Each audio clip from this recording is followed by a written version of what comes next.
አንቺ ባለሱቅ አንቺ የብያ አንዴ ነሽ አለሻ ስኳር ይኖራል ስኳር ይኖራል ስኳር አለ ደም ግፊትስ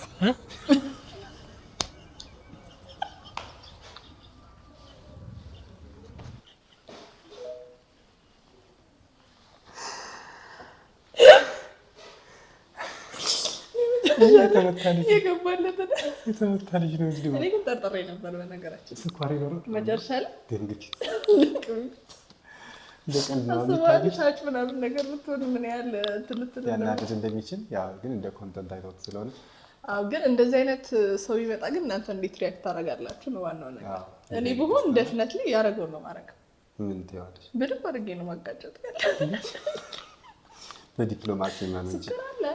ዲፕሎማሲ ደግሞ ግን እንዴት አወቁ? አሁን ዴም እና ሃይፐርቴንሽን አብረው የሚሄዱ ነገሮች ናቸውና ወይ ቃላቶቻችን ወደ ዴም እና ወደ ሃይፐርቴንሽን ባይ ዘ ዌይ ማለት ነው የጤና ባለሙያዎች ስብስብ ነው ይሄ ሪአክት እና ብዙ ነገሮችን እያለን ከቀጠልን በኋላ ሞሮፍ ወደ ሜዲካል ኮንተንቶችም ልንገባ እንችላለን። አይታወቅ እና ለዛም ነው እኛ ይሄንን ቪዲዮ ለዚህ ሪአክት ይመረጥነው ነው አይደል? ስለዚህ ጥያቄ ካላችሁ ኤኒ ሜዲካል አስፔክት ስብጥር ስለሆነ እንዳታስቡ። ያን ያክል ከበድ ያለ ነገር አትጠይቁ። ችግር የለውም በሳቅ እንዳታስጨንቁ። አይደለም እየሳቅንም እናልፋለን። እያለቀስንም እየሳቅንም እንሰራለን።